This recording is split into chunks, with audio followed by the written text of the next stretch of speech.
Hey, welcome to the PC Perspective Podcast. We've made it to episode 634. It's Wednesday. It's June 23, 2021. I'm Sebastian Peak. I'm Jeremy Hellstrom. I'm Josh Walrath.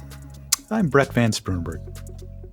And I don't know what else to say other than you have been missing gold if you haven't been watching the show since we started streaming 11 minutes ago. And to find out when we go live so you don't miss these moments, which I don't know if we'll ever match what you just missed. But go to PCPer. Tears in the rain.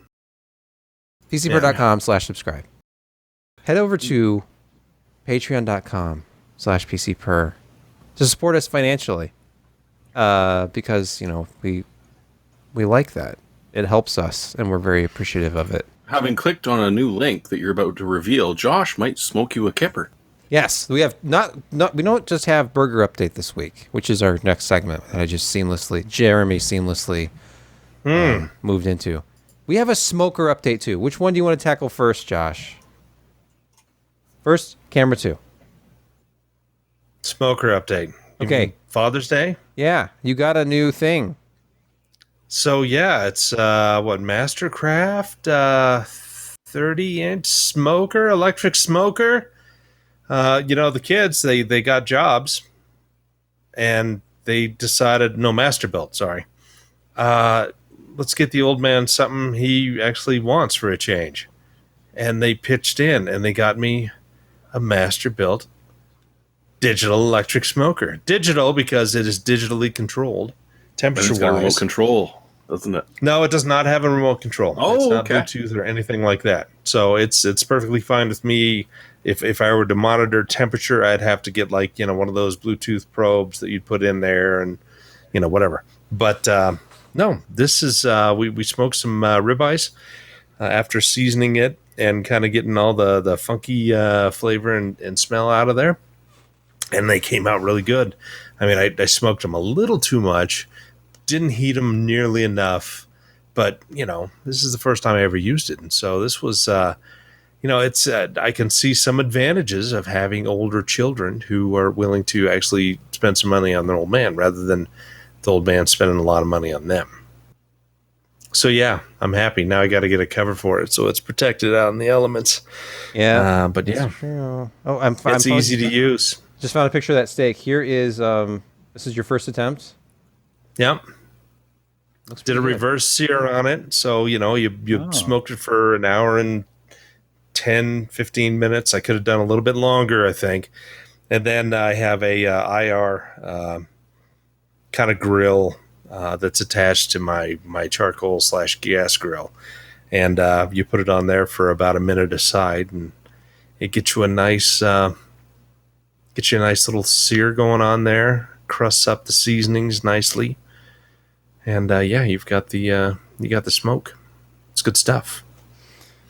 All right. Well, we won't delay the main event any longer. So, Josh, Bring on the what you let's hear do it. is you get some eggs and you pickle. Well, you hard boil them, then you pickle them.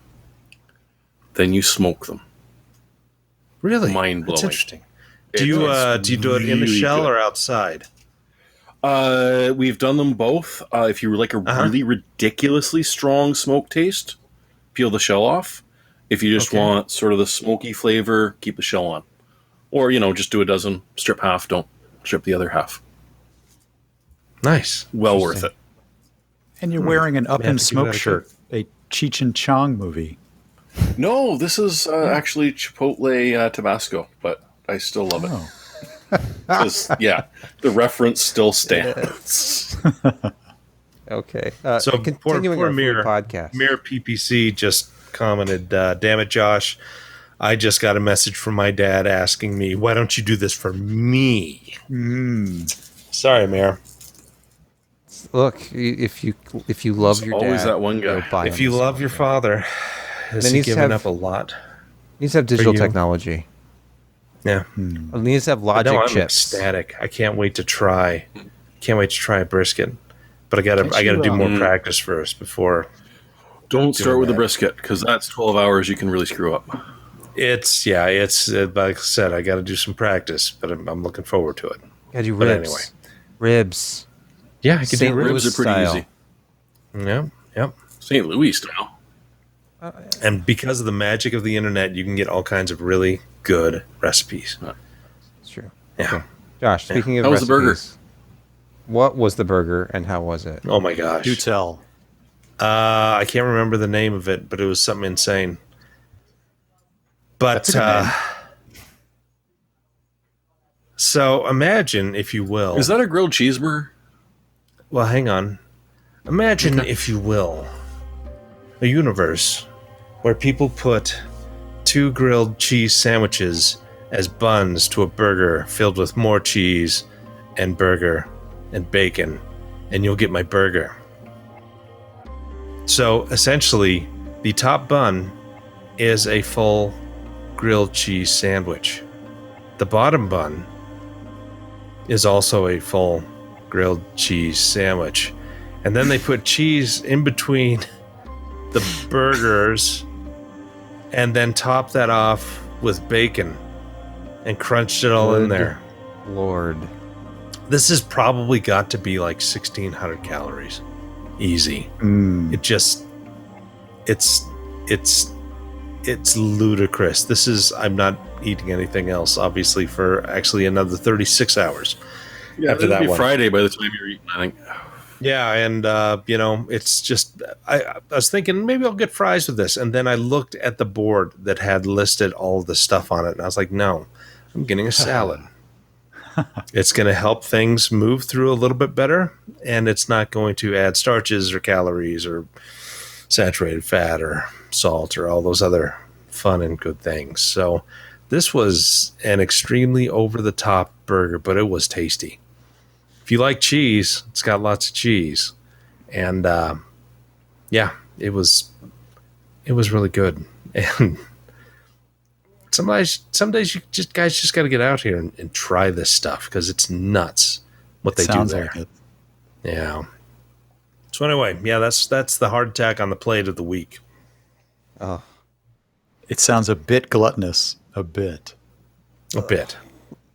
I don't know if you could eat fries with it. Did you have fries with that? You had salad. He went No, to the I had No, salad. he had a salad. that's right. He had a salad. I couldn't do it. I couldn't do That's fries. why he's here. just yeah. You'd still be lying down. No, he'd have Yeah. keeled over, Oh, probably. You add that much grease to that much grease, and I think you just Yeah. go into cardiac arrest. Yes, pretty much. Just my heart stopped. Oh, there Okay. it goes. How much time do we want to spend on news story number 1? AMD All FidelityFX Super Resolution is here in 7 games that nobody plays, but it's here. I knew I was supposed to update something before we did this podcast. Jeremy, Yeah. how much Godfall have you played today? What's Godfall? AMD loves Godfall. They've been using it in demos. Nope, for a but while. nobody likes Godfall. I know it's, But it's supposed to pretty. be a terrible But game, but Have you seen the intricacy of the armor? Have you really looked at it? under important. a microscope. Have you looked at it? Because that's critical. I found one really important thing about FSR over just doing regular scaling. To me, I mean, anyway. TAA. Okay. There's more than one, but okay. We've done a couple of reviews of Sapphire cards in the last couple of years. They have their own software called Trix software. And Right, what it right. does is it just creates a custom resolution for you and gives you an easy toggle to enable Radeon image sharpening. And the two of those together, just basic upscaling plus Radeon image sharpening, looks really good. Especially if you're going from something that's like an integer scale, like 1080 up to 4K, or Really? even 1080 up to 1440 looks okay. But I was doing like 1440 up to 4K, and that looked pretty good. And I was playing around with it again yesterday. And one thing that is problematic with that is that you lose some fidelity to menu text. Like if you have an overlay in the game, some of that stuff starts to look a little wonky if you're doing a more aggressive upscale. And FSR independently scales the game and the overlays. So you get, like, say at 4K, you get in Godfall or whatever game, you're getting the full native resolution overlay. Well, you're getting a scaled 3D rendered image beneath it. I think that's cool. So Okay. So it's before, the only way I was ever satisfied that like text and menu items were crisp is if I was doing an integer scale, like 1080 up to 4K with display scaling enabled on an AMD graphics card. But now you can just use FSR to do that. So if you're willing to sacrifice a little bit of clarity in your 3D models running around, at least you can see everything on the screen just as crisp as native is with regard to menu controls. And I play a lot of strategy type games, so that matters more than if you're doing a shooter where pretty much you don't have anything other than some really basic stuff. Doesn't make any sense. Anyway, it's soon to be open source. It's that cross-platform technology. If you're not familiar with FSR, then I guess you haven't been paying attention to the enthusiast community at all in the last 48 hours. But they had announced 40 game developers. I'll scroll down to this image of their studio partners. And there's big names here. The problem is this launch is just it's like a tech demo almost, except these games are real. 22 Racing Series, Anno 1800, Evil Genius 2, Godfall, King's Hunt, Terminator Resistance, and The Rift Breaker are the games that are available now. And they work on everything. I mean, I thought we had kind of gone back and forth on support for NVIDIA graphics cards, but people are doing like 3080s. They're doing just whatever they've got because the support is there. And then games that are upcoming include Dota 2, Far Cry 6, and Resident Evil Village. Those are big.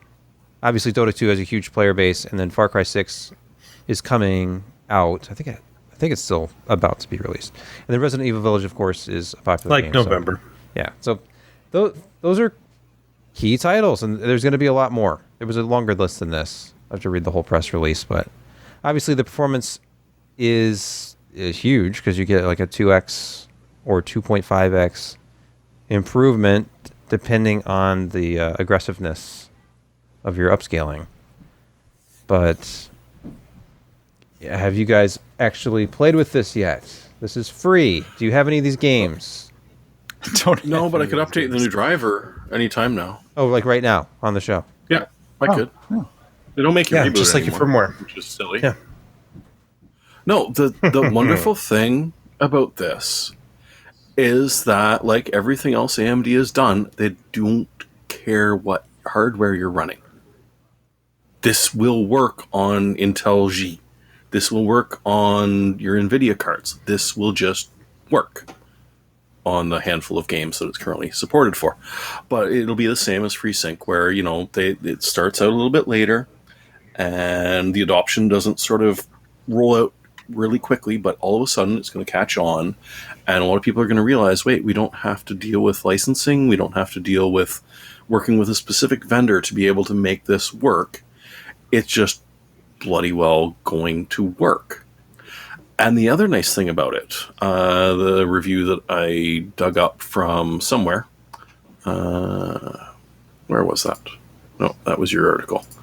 The big key was that what they were seeing, to do TechSpot, they reviewed the 6800 XT, which you'd expect, but they also did the 5700 XT, the Vega 64, and the RX 570. Otherwise known as cards people probably actually own. Same thing with NVIDIA. RTX 2070, the GTX 1660 Super, and the GTX 1070 Ti. And what's insane is, on some of these games, if you really feel like playing at 4K with all of the graphical features cranked up to maximum, these older cards are hitting 50 or 60 frames a second. That's kind of a nice thing, isn't it?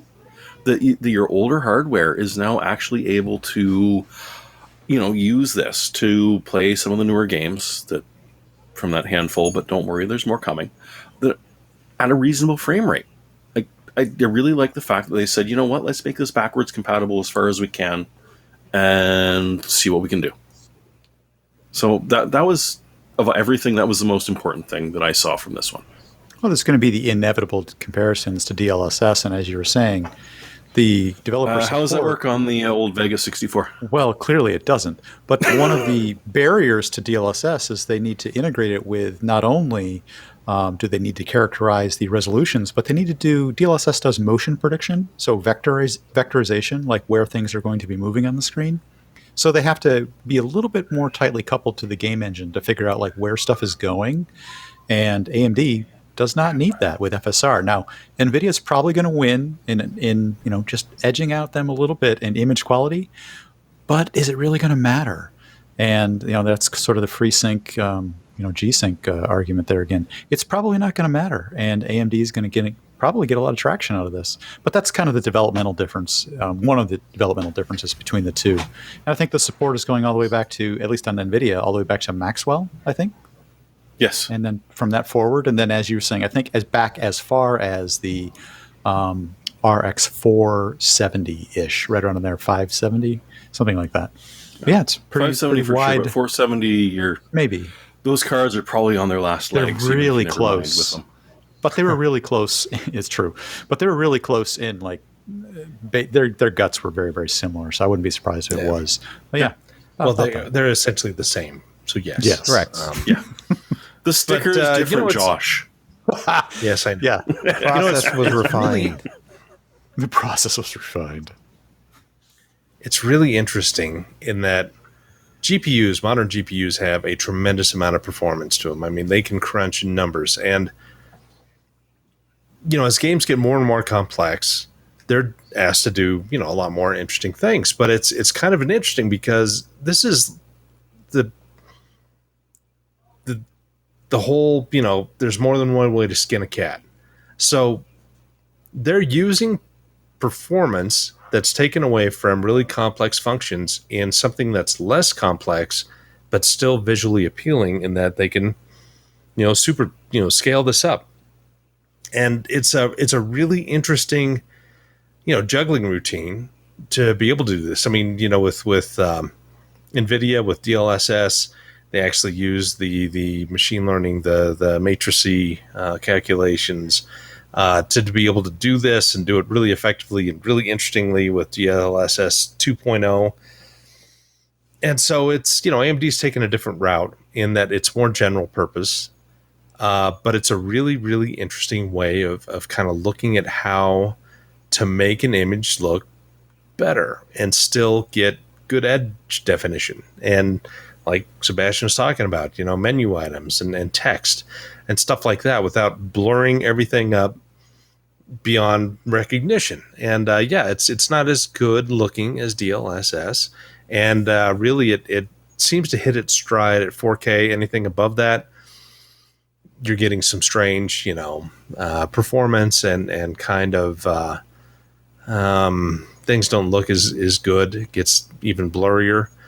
But yeah, it's really fascinating how they get it all to go. I mean, they take performance away from other things, and I mean, you're running at lower resolution internally, but you're gaining overall performance by doing some very, very clever things.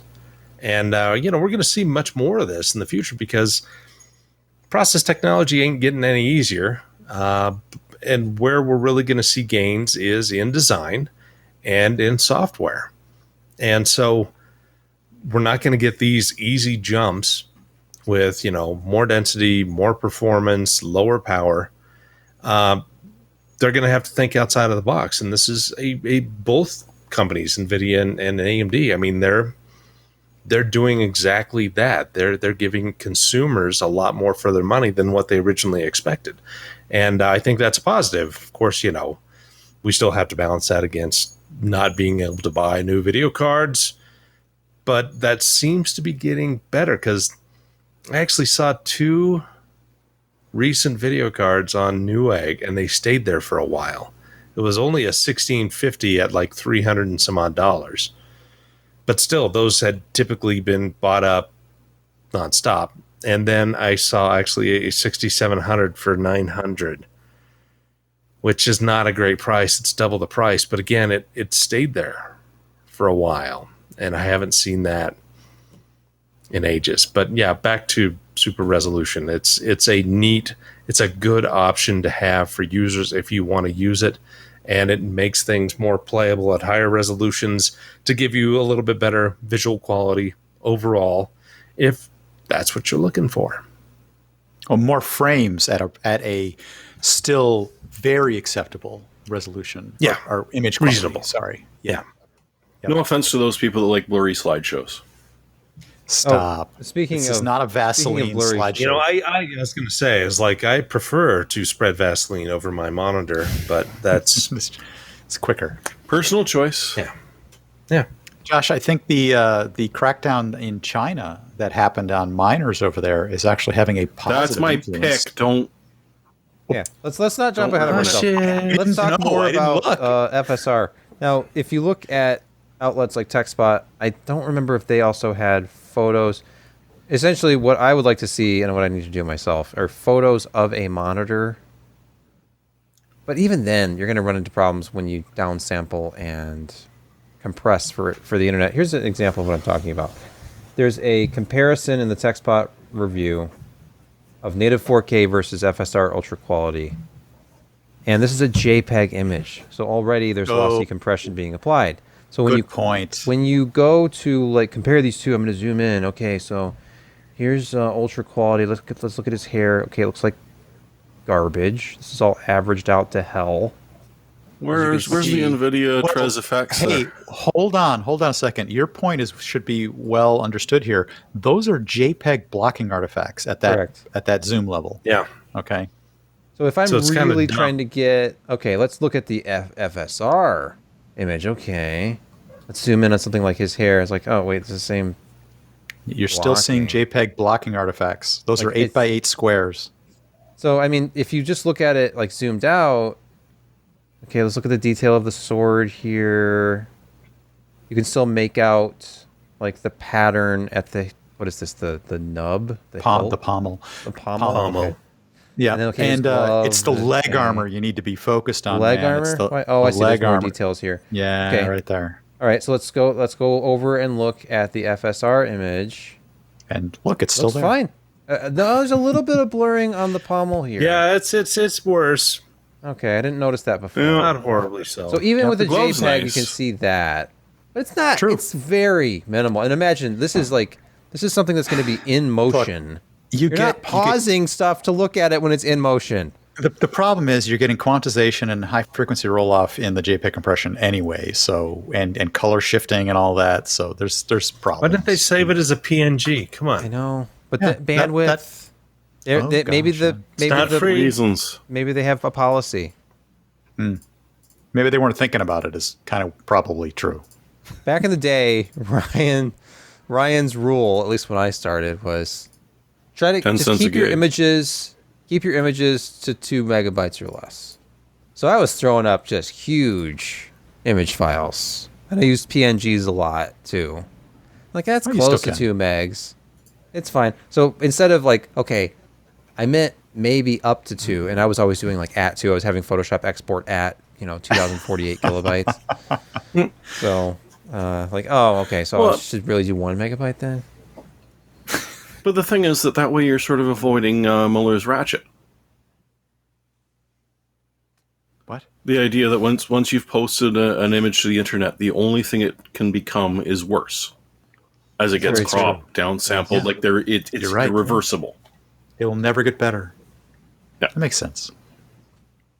Anyway. Just like life after marriage. Oh, come on. It's just like life. Thanks for that. Look, I'm not even going down that road. So, Andre in the YouTube chat says that the Ryzen 9 5900X has been in stock all day at B&H Photo. See, these are good signs. It's very good. Even if the prices are high, the fact that Josh is pointing out they're sticking around longer, what this means is people are not jumping on them at that price. Eventually, they're going to have to lower the price. Ooh, yes. Back closer to list. It's going to happen. We knew it was going to happen. Bitcoin. I think it's going to happen sooner than you thought. I think it's going to be end of summer, early fall. Is that we'll see reasonable amounts of product online at around MSRP. The cracks are there. Jeremy will tell us about it later. Yeah. Later. And very briefly, I just want to point out that, of course, as is tradition here at PC Perspective, we record this podcast on Wednesday nights, most of the time. It's been a while since we've had a Thursday show. Tomorrow, I mean, it wouldn't have been a bad move to have this tomorrow if people really care about Windows 11. But Microsoft, of course, is having an event tomorrow. Join us to see what's next for Windows. The live stream is at 11 a.m. Eastern. Hashtag Microsoft event. I can't wait. Tomorrow at 11. You shouldn't have brought this up. Tomorrow, while I'm editing the podcast, I will have. Are you watching open this? Another window. You're watching this tomorrow, aren't you? Oh, absolutely. Oh no, Riveting. There is no way in hell I'm watching this because I am so incredibly annoyed by some of the stuff that's coming out. Oh my gosh, you're going to be on the hook for this rollout, aren't you? HKey classes root. You're going to start doing almost everything out of HKey classes root. Really? Why? You're going to... Well, first off, because you were warned never to do that because it's one of the more insecure parts of the registry to around with. But, so, all of a sudden, HKCU, current user, isn't going to be able to override certain things. And GPO does not get along very well with classes root, so what? Is just everyone running their own little personal cloud here and nobody has to worry about corporate settings of Windows anymore? It's enough to start making me say, you know what? Screw it. Let's make this here the Hynix. But the other thing is that they've changed it. It's gone from Windows to Windows. I'm not sure I understand. Look at the icon. Oh, Can I see yes, it again? yes, exactly. So from this, straight on. From Windows to Windows. You're right. If you don't get the reference, you haven't been paying attention to the leaked icon. The way that they turned the icon, yeah. No, this is going to be a cluster. Apple shifted, like Apple icons are head on. So now, of course, Microsoft icons have to be head on. Apply directly You're right. to the forehead. A lot of Apple icons used to be at like a, not 45, but like 25 degrees, just a little bit off. Yeah, I think but also they're in the middle, which is wonderful because we've now got monitors that are, 49 inches across, and it's like, take my mouse, go to the start menu. Josh, are you dragging? Are you bragging about your length again? Is that what you're doing? No, this is only the 34-inch Alienware. Okay, And Josh, so- you're not going to get anywhere with this completely correct argument with Brett because Brett puts his taskbar up on the the left side of every monitor. I do. Yeah. He's like, what is the problem? What do you mean? What do you mean the center? It's always on the left. It's always on the left. The fact that it's centered now makes a lot of sense because of what Josh but it's just great said. that Because you we're not remembered. living in the era of the 4.3 or 5.4 aspect monitor anymore. It's time to put it in the middle, where it should have been all along. It's not. Okay, so you can agree to disagree. The Windows button. What? The thing in your bottom power left-hand users corner. do shortcuts anyway. So what do you care where the task Keyboard is? shortcuts are 'Cause pretty much where it's at. People are not power users in my... Why don't we just use command prompt all the time? I Screw this would. Windows Yes. stuff. I agree with And you. if you're comfortable, I with have that, to. Why don't you just use Linux? Yeah. Because you know what Teams has done? If you're sharing your screen with Teams and you try and run something as administrator, well, we better cut off your mouse access because you could be doing something nefarious here. This is by default and can't be turned off. So yeah, I've been using command prompt a lot more lately than I used to be because the keyboard still works. Anyway, Yeah, we should move on to our first. Linux for the win. tomorrow. Linux. To our first sponsor. Imagine no crowds and no waiting. Clear is the touchless way to keep you moving through airports, stadiums, and other venues.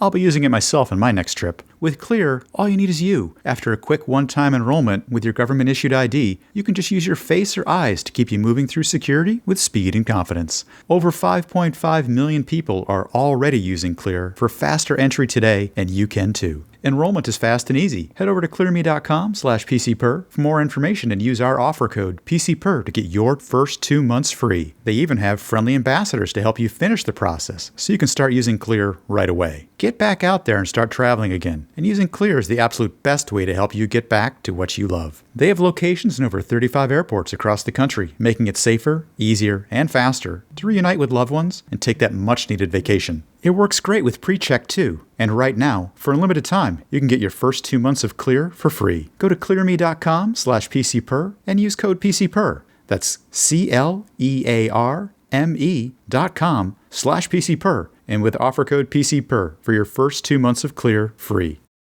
Are you doing a face-off thing right now? Just checking.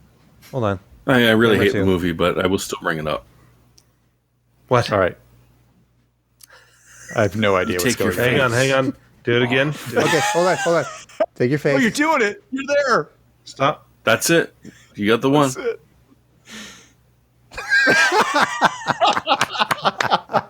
it. Nice. All right, that's staying in. Our next news story. Nobody will get that. Our next news story. Let's just click over to the other monitor. Intel. look who it is. Intel. They've made some changes. I was actually enjoying this read quite a bit this morning. Jeremy concisely wrote it up. Everything you need to know. I'm not even going to click on the source link at the register. I'm just going to read what Jeremy wrote, or Jeremy can. But Pat Gelsinger has done some... You knew this was going to happen. You get a new CEO. They're going to make Kicking Kicking people to the curb. Yeah. No, one person's out. Who's out? Is anybody out? Numi Sabar. Yes, Navin Shinoy leaving the company next week. Rivera, who's been the chief people officer, will go to be the head of the network platforms group. On the data side, Nick McCown who left Barefoot Networks in 2019, will handle the networking side. Raja. Raja ain't going anywhere but up. Yep. He's going to be heading an expanded graphics division as Intel focuses on competing with NVIDIA in AI, machine learning, and other HPC applications that NVIDIA is using to make inroads in the server market. So they see the threat there. Gaining traction. They got some traction there. I think they're... Well, they got some... That's why you wear boots recently. to bed. I don't know what that means. For traction? Yeah, you should be glad. What just happened here? What just happened? I don't understand. You got caught, Brett, is what happened. You got That's what caught. happened. I did. I'm like... And say, it's a 2-4 on the bingo square. Josh is turning red and making the sound. Inappropriate comments. Yeah, the inappropriate comment. Oh yeah, it's That's a red. triple. That is a pretty shade of pink there, Josh. Triple entendre. Thank you. Get a little bit of snaggle push too. That was a triple. I didn't even follow it. So. I mean, Raja's got his work cut out for him because what he's going to be trying to do is challenge NVIDIA in the server room. And the plus side is that means that the consumer side is also going to benefit. Like there's no question that the stuff that you're buying, the integrated Intel is going to get better as well. But Raja's got to cut out for them if they're going to be going after NVIDIA and HPC. Well, I mean, aren't they saying the DGX2 is about 3060 Ti to 3070 speed? That's what they say. They've got to break it away from the dedicated motherboards because I guess a lot of the firmware is probably downloaded from the board right now because it's it's kind of like broken out of the DGPU. Yeah, the DGX one space. is not a it's not a real consumer product. No, I because mean, it is, but it's not. Yeah. Because it only works with very specialized boards that download the firmware directly to it or some interface logic that you can't get any other way. So it's not really transportable yet. Not at all. I'm waiting for a real product still. Yes, I want to be able to reach out and grab an Intel Right. Maybe it's DG2. GPU. Maybe it's DG2. i740. Like this one. Yes, this is the i740. You know what? We should just ask Alan. He's in the chat. Why doesn't he just tell us? He should just tell us. This is some rather generic looking one, but it's gold though. It's nice. It is. I also have the diamond. It's attractive. It's attractive. I think this is no. It's some other video card. Oh, that's another video card. Oh, it's a ProDesigner 2S. I don't know where the other one is. I have one of the diamond i740s too, somewhere up here in this area. Starfighter. Did you know? 3D. Now you know that SilverStone. Stop by the way, the golden fingers. You're upsetting people. SilverStone you might be aware they love density, power supply density. They were the first, I think, to have a 700 watt SFX power supply 750. Look at this. They have crammed 1,000 watts into SFX-L. It's an L, so that gives them like another. Yeah, but nobody else is doing this. So it's an L, and that's kind of the tone of the FPS review article too. Like, in their defense, they did say, "Well, we actually haven't tested an SFX-L power supply before." SFX-L is the best because it allows you to have that small footprint SFX power supply. If you have just a little bit more length for it, you have a bigger fan, which means less noise. Yes, that's true. It is actually true. Yeah. I would always build with SFX-L if I could in a small case. Just because of the not fan every noise. Case gives you that extra inch and a half. Then you find another case, Brett. Did you happen to see that there? Then you just try harder, okay? Modular connectors. Their modular connectors are actually external. They're outies. They're not innies. You know what? So I don't think I've ever stared at the connectors on the back of the power supply. This is SFX-L plus the connectors. But SilverStone is the maker of those awesome short ribbon cables. You can buy a set for like $25 for your SFX for your mini ITX build. I'm sure that makes up for it. These always have to be used together. You always get a SilverStone SFX and their short cable set. I don't know why you would not. Anyway, this is the FPS review. Go to the FPS review to read their full review of this new SX1000. They give it a silver award. They are shocked and alarmed at how expensive it is, but you're always going to pay for density when it's new. What's the price on it? Like $318. That is a bit pricey. But I mean, in the current market, it's hard to gauge pricing. Are you going to start singing the density song? I don't know the density song. Did you ever watch Josh, tell Young us. Frankenstein?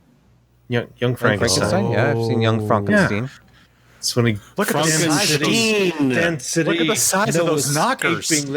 Anyway, thank you, Doctor. Thank you, Doctor. Density. All right. Thank you, Doctor.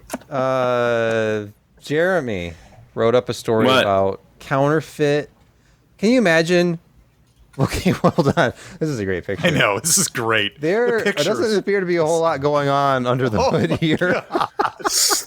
That was a thing back in the day. This is a CPU with no CPU. It's just a green board. I think that was actually a Pentium, but it was the most IHS. possibly great thing that I could find. Wow. Great photo. So tell us more. Well, I mean, it's all awful news because no one really wants to find out that that shipping container, because it's not just one or two chips. It's like literal shipping containers are arriving somewhere and they're getting emptied out and being replaced with boxes full of things that weigh about the exact same amount. Oh, like rocks and sticks and things? Yeah. Regardless, whatever, so that, you know, the when they look and they tear it, the gross weight and the tear weight come out as we would expect. And even better, it's not just full-out CPUs like this. It's the bits and bobs that are being shipped around in Middle East Asia to create the semiconductors or to handle the fabs that are apparently disappearing and getting substituted with other things. Because on the other hand, there's a supply shortage. Your boss is screaming at you. You need to produce X amount of this widget in this amount of time. I don't care what it takes. Okay, so boss, now usually we go to a supplier and we'd vet them. And we'd make sure their credit works out. We'd make sure that there's good references. You know, we'd spend a month making sure that whatever is good is good. Yeah, well, we need those out tomorrow. So I can just go with these guys then. Where's your due diligence, man? All you need to do is make sure that we have that tomorrow. Because the boss will never say, yeah, I authorize it. It's just, you have to do it. So they do it. And yeah, they get a big shipping container full of rocks and twigs and not much else. And so now they're even further behind on the supply chain. So yeah, there's always someone willing to make things a little bit worse. Just a little bit worse. You know, it's that famous saying. There's always one more son of a bitch than you ever accounted for. That's a good one, and it's true. Yep. Let's unmute my microphone and then move quickly. Let's move quickly. We've been doing this for about 48 minutes, and for some reason, Oh my it's gonna gosh, be a we're short show. Need to move Seems it along. longer. Fallout London. Jeremy, is this I love impressive Fallout. looking Aye. Fallout 4 mod project? Oh, but it's not America the Beautiful, now is it? Hey, Fallout was worldwide. It's actually London. And it actually looks kind of amusing. Because, I mean, that was sort of one of the big things about Fallout is, you know, American exceptionalism and, oh, look, we blew up the world, but we still do it. And we're still there. Now, if you want to be a postal... Oh, I like the homage to the original Fallout 3. Oh, they do such a beautiful job on this. Yeah. Or at least a beautiful job on the trailer. And it looks... Because one of the things with the Fallout 4 engine is that they're doing is that they've improved it. Every mod is improving on this engine. But yeah, if you want to play a insane post-apocalyptic Night of Camelot, this is your game. There is still, you know, maybe or maybe not a ruler. Buckingham Palace is pretty well tightened up and no one's getting into it. But it looks kind of amusing and a little bit different from a bunch of the other ones that they've done. The voice acting, at least in the trailer, seems like a lot of fun. And, you know, just... It's an interesting one. They do have a couple of weapons that you can add to Fallout 4, but unfortunately it's going to be a while before this one comes out, just like every other Fallout 4 mod that I mentioned. So what's the percentage complete on this one? Like, how far away are they from playable? Oh, The answer is yes. Okay. Yep. Yeah, no, Everybody they've get on got a with couple of assets that you can add to your game, and that's about where we are. And a trailer. Hey, the trailer is important. It did look good. The next on our list, apparently we've had some communication with Alan. Very proud of this product, I am assuming. He is. The Tweaktown review. Was that in the same conversation as the front butt? It's different. Really? Okay. But things to be proud look of. at Discord, you're going to be scarred for life. Okay. Oh, no. All right, I won't. Yes, HR mentioned this. Okay. No one cares. Intel's... they have the world's fastest SSD again, apparently. Not Now, Samsung. in all fairness, Alan did give the rundown on this in the Intel presentation, and it looked pretty darn fast. Oh, that's right. Yes. You attended that one, not me. So I did. what is going on with this? Why is it the world's fastest SSD? Well, I'm not sure what According to Tweaktown wrote up. Well, according to Tweaktown, yeah, go right ahead. Yeah, he linked over to this. So like, drive details. This is an enterprise drive. This is not like something you're just going to go out and buy for $100. Yeah, that's not why I linked to it. To be clear, it's very expensive. $1,044. Yep. For form factor, it's PCI Express 4.0. It's now remember it's U.2 interface. No, it's not really U.2. It's not. Well, what do you mean? What do you mean it's well, not? I mean it is, but good luck plugging that into your motherboard without an adapter. Yeah, you need an adapter. Absolutely. Yeah. So keep going, you'll see the U.2. There you are. See? Okay. That's U.2, but what? And look at the heatsink. Yeah. Huge tracts of heatsink. This reminds me of those Western Digital Raptor drives. You know, the 2.5-inch ones. They had the heatsink. I think that's a good callback. Because I mean, sometimes you have to produce some heat to make things go really fast. Well, as Alan says, you know, NAND likes to be hot, warm. It likes to be warm. It doesn't need to be cooled. But that controller, man, look at these numbers. What enterprise drive? But I'm just like, what enterprise drive review shouldn't have a crystal disk mark? Oh, sure. Result. This is, I mean, kind of ridiculous. But I mean, they go a little bit further than that. Good. I would hope so. Because I mean, this is over 7,000 megabytes a second sequential at QDepth 8, but that's not unheard of for a fast Like one of those Sabrent PCIe 4 drives will do 7,000. But you're really a running random 4K. The random 4K is good. But you're really running, databases good. on this, pretty good. analysis, About $1 million. deep data analysis type stuff in the enterprise space. 110,000. So that access method, really doesn't make a lot of sense. No. And look, they're doing this and on keep an AMD scrolling because it board. gets a little better. Oh, an X570. Because that is my point. What? The reason I linked to this was not because of the unobtainium. The reason I linked to this is because it's actually a study in PCIe 4.0 implementations. Oh. Okay. They did this on a Z590 and an X570. And it's very interesting because the results do not stay the same. This one actually favored AMD a little bit more. Yeah. And That's not what Crystal Alan Bismarck, said would happen. Well, that's the thing, depends on the benchmark you run. Well, I also think it really Interesting. depends. We could talk about this. Well, no, Let's scroll wait. down further. Go Okay. for the juicy bit. Okay. 4K, or what is this? 4K. Oh, at random Yeah, QDEP read. still. Interesting. So low T1. QDEP random 4K. Suddenly the Z590 is way ahead Yeah, wait till you of get the to the right. X570. So random writes. So where is that AMD board? Wait, is it? Oh, there it is. There it is. Man.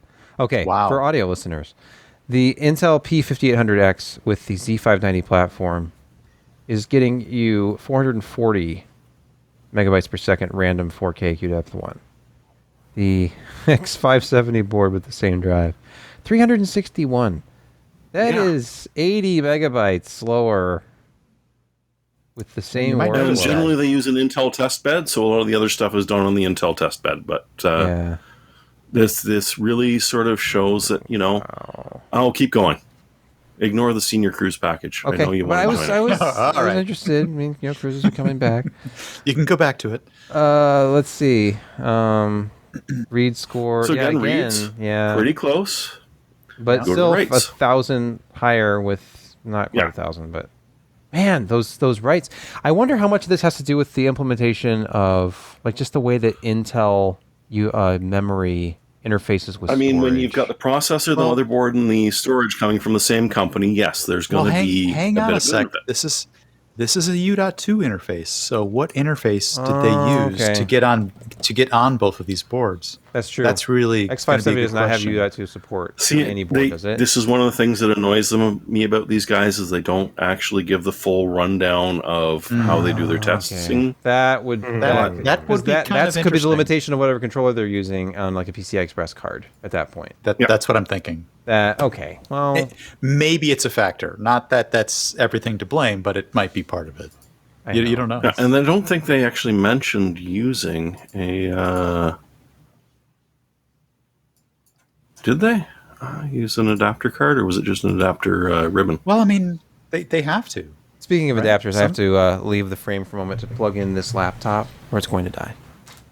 But yeah, once you get into like the AS SSD stuff and the 100 gig write tests, yeah, it's a big difference, and so I'm very interested to see if this is just did Intel actually benefit from holding off on PCI 4.0 and implement it a bit better, or are we just looking at the fact that this is Intel through and through, so shockingly it works better on an Intel platform. You would hope that their product would work better on their own platform, wouldn't you? That was the word that I heard, is that they had tuned it so that it worked pretty well on their own platform. Weird. So Okay. I think they're the first manufacturer to ever do that. Let's pause right here to hear from our second sponsor of the show. Molekule is a company reimagining the future of clean air, starting with the air purifier. Their core technology, PICO, or photoelectric chemical oxidation, actually destroys harmful pollutants in the air, including viruses, bacteria, mold, and chemicals. It's not just collecting them on a filter. Let's be clear, Molekule's Pico technology doesn't just collect pollutants on a filter of some kind, it demolishes them, on a molecular level even. Instead of just collecting pollutants like other air purifiers, Molekule air purifiers destroy them. In fact, Pico destroys pollutants 1,000 times smaller than what HEPA standards test for. Pico technology is scientifically proven to break down pollutants to their safer molecular components without producing ozone, which can be a lung irritant. Molekule's Pico technology and filtration systems have been rigorously tested and verified by even third-party labs. Molecule believes in the scientific disclosure and makes their testing data public. For a limited time, save up to $120 on Molekule air purifiers by visiting molekule.com. That's molekule.com and use our promo code PCPER. Enjoy free shipping and a 30-day at-home trial. That's code PCPER at molekule.com. We're back, and we're going to hear very briefly about a couple of reviews you can read at PCPER.com this very week. They're live on the website right now. They have pictures, they have text, they have it all. Brett, what can you tell us? Some charts and graphs. Yeah, I can tell you about these. Oh, wait, your camera. Yes. Oh, hold on. Yep, about these two devices. Oh, they look like, what are those? Well, let me see if I can. Don't hide the gold. Yeah. Sorry. Don't hide the highlight. I'm trying to get it right here. Hold on. Okay. He loves gold. So that's a SN. See, come on, that Hynix drive is kind of pretty. Okay, yeah. Okay, I compared these two drives, a reasonably well-respected SN750 WD Black drive, which have been favorably reviewed many times, to the relatively, in my mind, newcomer, the SK Hynix Gold P31 NVMe. Mm-hmm. And you know what? Weirdly enough, that Gold P31 NVMe actually outperformed, in my tests, the SN750 drive. Not by a lot, in at least Crystal Diskmark, about 10% or so in rough magnitude, but it actually did outperform it. Does it have the longevity? I don't know. I personally have used it for about 50 hours. It's a nice, fast drive. The numbers off of PC Mark were a little bit different. You can see the 2286 on the SN750 and 3213 on the SK Hynix. Is this the fast or the full? The full one, I believe. Okay. It's the middle one. There's three. I think I picked the middle one on that one. So, storage data score of 2286 with the SN750. Yeah, you can see with the GT710 too, rocking in that system. And, for the audio listeners, this is with the Core Intel 10700K. And I think, I can't remember how much memory is in it, but it's not really material for this particular test. No, it shouldn't be. But I mean, but you can 1,000 points higher. Could you say that it's not germane to our conversation? It's not germane to the issue. It's not germane to the issue. That apparently, I'm not sure what that accent was. Apparently, including a test rig setup was not on the schedule. Is that yes, yeah. Well, I did mention it. It actually is listed in. How much RAM? That matters. I think it was 16 gig. But this is. But it really doesn't. It was a quickie review. It was better than just doing a post about it. Like, you've got enough stuff here. Just do a quick review, and he did. And more importantly, at the end, I pointed out, hey, these things are on sale at this time, so this is really a good deal. These things are quick. Because are we still in the midst of Amazon Prime madness? Unfortunately, it may have away in an hour. Oh wow. Okay. So live listeners. Hey, if you want, go check this thing out. This SK Hynix drive, this 1 terabyte. And I think the 500 also may be on sale, but this was like 10 or 15 or 20% off. Definitely go take a look, because it's one of those, hey, click here for a coupon on Amazon. If you're in the market for this drive, you could do pretty well. Once it's been out there, I don't know. It's just these things, all the prices are starting to normalize. It's good. Very true. There's another option out there. And I can't speak to the longevity. Like I said, I personally only used it for about 50 hours. No errors. 50 hours, what would you expect? I would hope not. No. Yeah, this sample that we received, it's already erroring out after. Yeah, that I would tell you that. But it's so fast. If that was the case. No, it's not doing that. But no, really, really quick. I looked at another motherboard, another Taichi. It feels like just last year that I was reviewing the Z490 Taichi, because I was. And this time I didn't tear it all down and try to do like a PCB board analysis and get all fancy and stuff. Like, look, it's a Z590 board. This is a 1 generation board If you want Alder Lake, you're going to have to move up to an LGA 1700 platform. Do you like the way this looks? Do you like the features that it has? Do you want Z590? Here's an option. But look at this. Look at this. Video viewers are seeing the GIF of the phenomenon that is the moving gear. Were you able to replicate this in real life? Yes. Not this camera move. I don't have the right rig for this camera move. That's under glass or under It's under plastic? a glass or possibly plastic panel. And when you turn the system on, it starts to move around. I could not find a setting for it to manipulate it myself. I wanted to just hit a button in the motherboard software and make the gear turn around. Or maybe I thought, maybe it turns when it's under load or something. I don't really know. I just know that when you start it up, the gear turns like something's really working under there. And isn't that what really matters? Because they've had this kind of like gear detailing motif. Yeah. on the Steampunk. It's very steampunk. These have a dark gunmetal gray, copperish kind of look to them. Not so much this one as the last generation. There's a little bit less copper. Did you wear your welding glasses while you were testing this? Because maybe you should have, actually. So, yeah. I did point out that the back has this attractive metal shielding. I said, metal backplates provide a premium look when the board isn't installed in anything. Because, after you install it, it's like, why is that even? Too true. So anyway, lots of views of the board. The heat sinks. Well, I mean, it does help when we have extremely heavy GPUs. Oh, I'm glad you provide. Because, I'm glad you brought that up. Oh, hey, Josh. 40mm fan.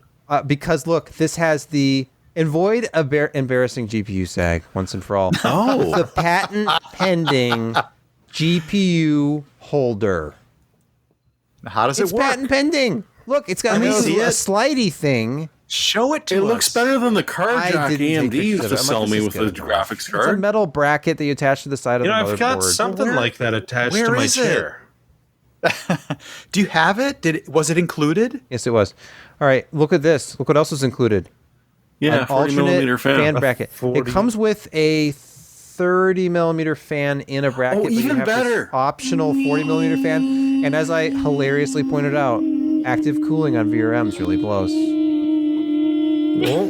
You have to read the reviews for those subtle things. And I mentioned this last week, that this also includes the patent pending Lightning, no relation to Apple, gaming ports, where you have two different controller interfaces for the mouse and keyboard, so that you don't have this awkward collision anymore. I mean, look at this. No more traffic. Look at all The that W smooth and traffic. the 2 and the S. They're like, oh, no, crammed smooth together with your traffic. mouse movements. Ah!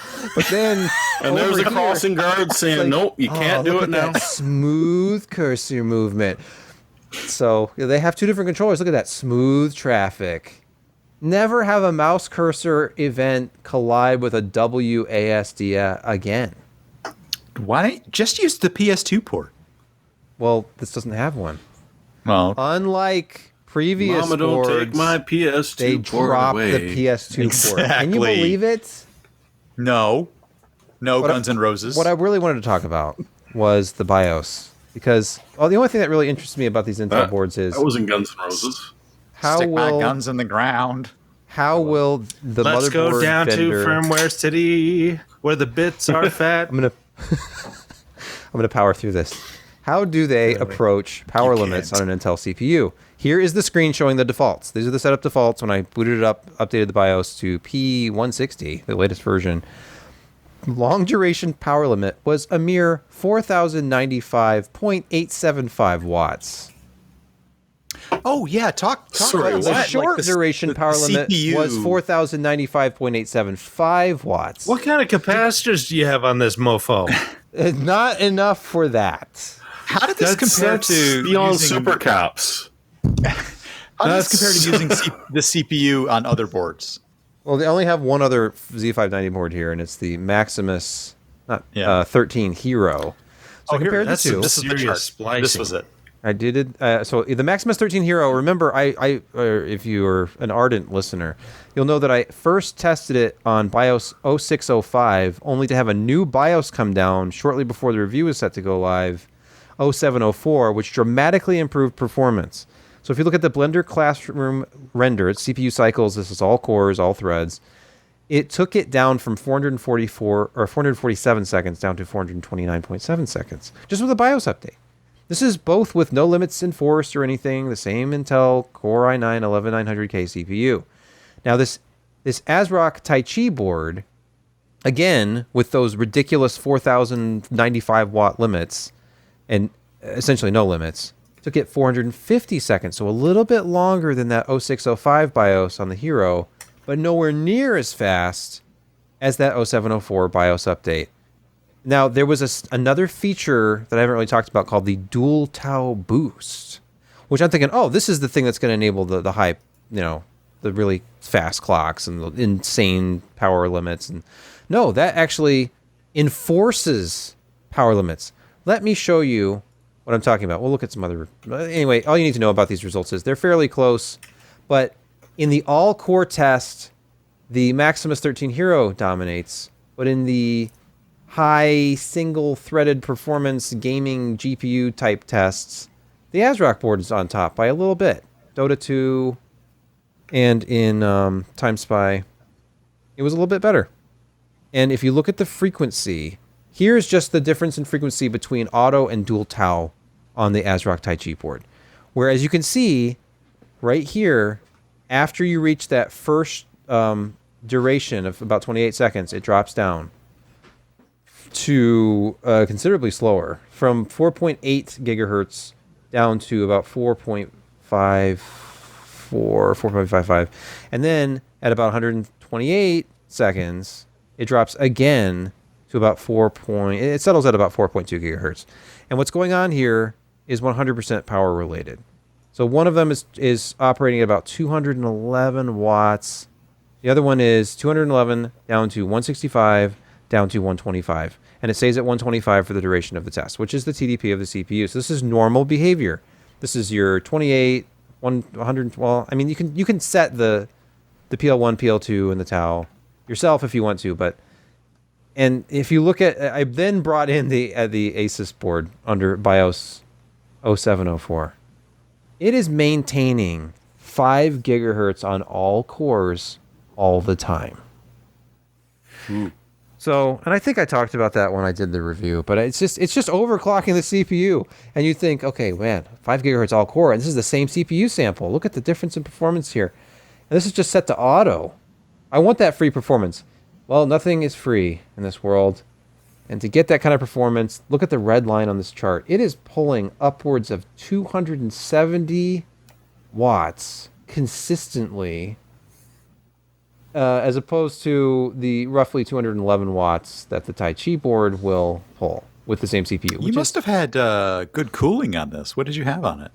I was using like a 280 AIO on 100% fans. So I was under the thermal throttling mark for all these tests, so I could just see what the power would do. So unfortunately, you have to come back down to earth with the Taichi board. You're not flying along at 5 gigahertz all core without doing anything. You do get a moving gear, and it's cheaper. Yes. But here, look at this is the big thing. The Z5 490 Taichi was just a year ago. It's $369. Has almost all the same features, and with the 11th gen CPU, you unlock a lot of the same support. Now, some of the stuff is going to be lacking, but it's a very good option that is Gen 4 PCI compatible. It's $369. This board is $480. Now wait a minute. Did you say that the 11th gen CPU would be happy living in the Z490? It would with the BIOS update. Actually, no, I'm wrong.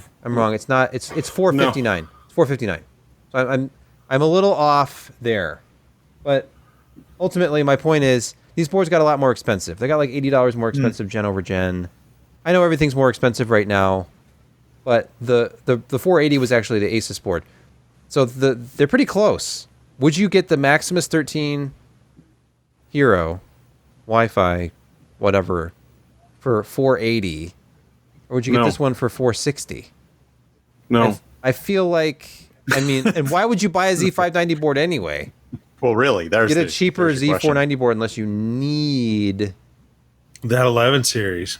Yeah, If you want to go from a platform that had a 10-core CPU down to one with only an 8-core CPU, and you can never go any higher because all your lake's going to be on a different socket, then by all means, audio quality. Below $500 on a new motherboard.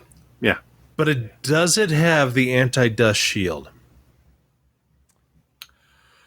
Nothing has the old anti-dust shield anymore. That's too bad because you need to click on that link and go to 146. Was 1 that minute Thor? 46. No, it was ECS. Was that the Thor? Oh, yeah. Thor? No, there used to be the other anti-dust shield, the active dust protection. Huh. Oh, this is going back way too many CESs. This is 2012. Yeah, ECS came out with the anti-dust shield, and they had the live demo of the guy in the black shirt.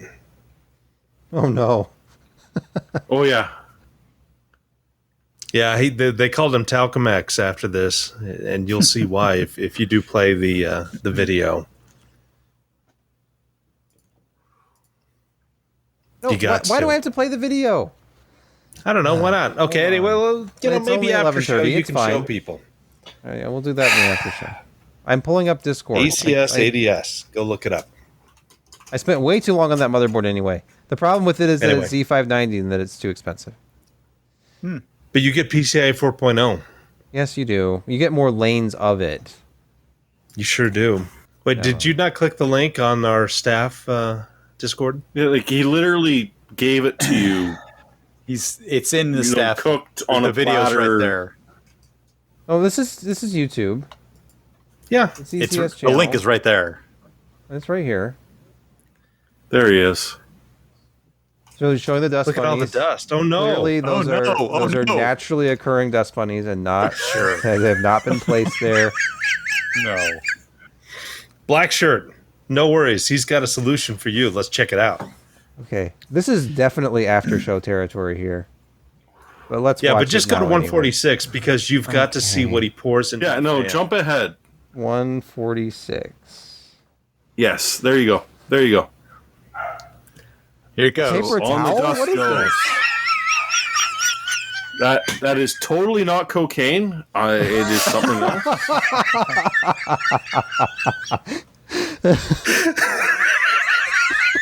Look at the dust shield, though. It's protecting everything from the dust. That's amazing. Wow. It's like a gutter. Wow. It is a gutter. Amazing. It's Look worked. at that. That PCIe, that top PCI Express slot is so clean. Well protected. Look at that. Let's see the Let's difference. see the difference. Let's see the difference. Okay. Let's. All right. Well, wait. Why is it saying with ads, without ads? That's the active dust shield. Is that what ads is? Anti-dust shield. Shield. I thought this was like Oh, the horror. Our patrons see this without ads. No, okay. That's Oh, good Lord. Okay, and he's got it all over his shirt. This is And amazing. that's why. That is true marketing. Yeah. Genius right there. Is this their April Fool's thing? Like what? No, it was real. No, they marketed this. Okay. Well, that's our show this evening. Let's do some picks of the week, and then get the hell out of here. Yeah. Josh, Me. you have one? You know what? You need to get, if you've got the Rocket 4 or the Rocket 4 Plus, you need to download the Sabrent control panel, and it checks your firmware. And apparently in the 4 Plus, it solves a lot of little issues and increases overall performance. So yeah, download that puppy. Update your firmware, and unleash the potential of your product. And no, Mir, I don't know if there's a Linux version. I'm sorry. You're gonna have to talk to Sabrent. Just hey, look, you don't have to use a product key to install Windows. Just download a Windows ISO, install it on a spare drive long enough to update your firmware, and then go back to using Linux again. Yeah. That's Just my wrap it. workaround. But I did it through the control panel, and you can you can upgrade your firmware from there. Plus, get all kinds of information, like what is your current firmware and how hot is it running, and what kind of smart details can you get. I mean, all that. So it's a good deal. Do it. Excellent. Jeremy, what is your pick this week? I don't know. I'm just launching Sabrent updates. Yeah. Live on the show. Great. There is some really good news coming out of the Middle Kingdom. Some amazing news coming out of the Middle Kingdom. The Middle Kingdom. We're not talking Lord of the Rings. You really don't. Okay, fine. That's okay. So in places like Sichuan, Inner Mongolia, and Xinjiang, China has essentially decided that Bitcoin sucks. They hate cryptocurrency. And so it's not just that cryptocurrency isn't worth anything in China anymore. It's if you get caught mining it, it's okay. They never really existed in the first place. We didn't make them disappear. But the fun thing about this is that an RTX 3060, which used to sell in China for about $2,000, has gone down to about $700. Some of the Quadros have dropped from a couple of $1,000 to $300. So the place where we're hoping our video cards are going to be shipped from has all of a sudden hit the point where crypto mining is not beneficial in any way, shape, or form whatsoever. Don't take this as liking what they're doing over there for the people that are doing it. All I'm saying is the chances are that money is going to not be so much of a problem when you're buying a GPU in the next near future, because where they're coming from isn't buying them anymore. They might actually have you seen the construction photos of some of these mining operations? They're insane, and they're all getting busted. They are insane. They're like open air, kind of covered from the elements, but all kinds of electricity. They need a dust shield when they're over there, though. Yeah, they do. Yeah. It's like all in using the dust Mongolia. shield. Yeah. Mm-hmm. Yeah. Mm-hmm. Yeah, so essentially they're getting shut down in, the nice tradition of overkill. But still, the thing is that the graphics cards aren't going to be bought before they make it over here, and Bitcoin has taken a huge hit of this, of course, because that's a lot of where the mining is coming from. Yeah, Ethereum is essentially what's getting whacked. There is hope on the horizon. This is, in the win side, horrible for a lot of people, but on the other side, it's like we might be able to buy cards again before this time next year. All right. It's a pick, and it's good It's news. a good pick. All right, quickly, the gatekeeper of OWC sales, Brett, you have something for us? I look at OWC because Did you buy some Apple at CompuCenter? No, but I do note that they sell things that are universally useful to a lot of people. And I like a good-looking USB speaker, probably maybe a little bit more or is equal to most people. I saw this Klipsch one, and I thought, I thought you were going to say something else, by the way. It's like, What? I can appreciate a good-looking Bluetooth speaker. Bluetooth speaker. As much as the next guy. Right. And this was definitely a classy looking speaker. It is. To me. It has a lot of tweedy look to it. Now, the price that you're seeing right there. Tweed, or is that The price that you're seeing right there is not actually using hopefully the link that I sent, because I'm seeing a special. Oh, I should take a look at that then, because the link that I'd like to use is showing a special offer of $64.99 for that unit, which is like $85 off. Brett, not all of us are logged into OWC at all times on our PC. I am not necessarily logged into OWC right now either. You are, though. But I will make sure that the link that ends up in the show notes and gets posted is a link that hopefully will trigger the $64.99 price, because that's why you see. You get. Is it PC compatible? I don't know. It's a Bluetooth speaker. Is this Mac only Bluetooth? No, all right. It says right here, exclusive deals delivered to your inbox. Start saving today. So I could sign up just like Brett at macsales.com and find out when speakers like this go on sale for $65. Still think that looks like distressed denim. Well, it's a reasonable looking, nice Look at that looking. vintage logo. Okay, no, Look at the that's vintage Eclipse logo. It's 1946 vintage logo. Do you enjoy crisp highs and deep bass? Then you won't get it because this is Bluetooth. speaker? Right. I It's funny. get it. Do you like psychoacoustic compression that takes almost 90% of the original signal away? You're going to love this. Nobody needs to hear This your has like an aux nonsense. in, though, I think. If it has an aux probably in, does. it'll be okay. Yeah, I think it does. Yeah, Anyway, 3.5 millimeter it's a input nice jack. looking There you Bluetooth go. speaker. It should be about $65, $85 off. That was one of the reasons I rolled into it for the pick this week. Excellent. I don't have a pick this week. Shocking. Shocking. But that's our show tonight. And we hope you tune in again next week when we do this again. And have so much more to talk about. We'll have Windows 11. It's going to be the all Windows 11 extravaganza. I'll be broadcasting I'll have a Windows 11 install on this laptop probably. You know, who knows? Will it be a developer preview? Will it be like a, you know, they pulled that leak. There's going to be an official build, right? Yeah. No? Okay. That's a great Anybody idea. care? I've still got that. Do you think they're going to bring Balmer back? I've got the Lenovo To laptop I can install. developers? Yeah, that.